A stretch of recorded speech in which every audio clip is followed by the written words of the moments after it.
लेकिन राज बड़ा होने के कारण समय समय पर बंटवारा हुआ। जैसे एक पिताजी का 4 पुत्र, जब छोटा रहता तो एक घर में एडजस्ट हो जाता है, जब परिवार बड़ा होता है तो सबके लिए अलग अलग घर होता है, लेकिन सब आपस में एक ही पिता का संतान कहलाते हैं। उसी तरीके से हम भारतवासी भले अलग अलग राज हो, लेकिन पूरे भारत में निषाद जो है वो एक ही है साथियों, एक ही है। लेकिन हमारे साथ अन्याय है। बंगाल में आरक्षण है, बिहार में नहीं है, झारखंड में नहीं है, उत्तर प्रदेश में नहीं है, फिर दिल्ली में आरक्षण है। तो इसके लिए हम लोग लड़ाई लड़ रहे हैं कि आरक्षण नहीं तो गठबंधन नहीं, गठबंधन नहीं तो वोट नहीं, और वोट नहीं तो दिल्ली का सरकार नहीं। और इसके लिए अपने लोगों को जागरूक कर रहे हैं साथियों। तो इस कड़ी में हम आपके बीच में आए हैं। इस आजाद भारत में अगर सर उठा के जीना है, मान सम्मान अधिकार के साथ जीना है, तो आपको 2 काम करना पड़ेगा।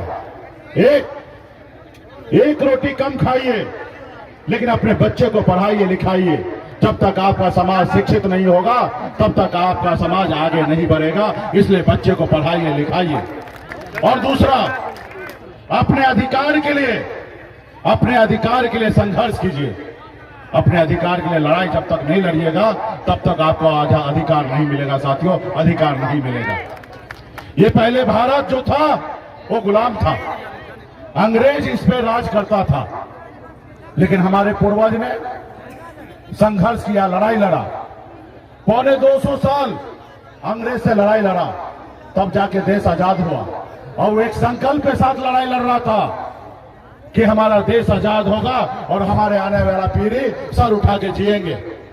और इसलिए उन्होंने लड़ाई लड़ा, और लड़ाई लड़ते लड़ते 1-2 नहीं, हजारों लाखों की संख्या में हमारे पूर्वज शहीद हुआ, तब जाके देश आजाद हुआ।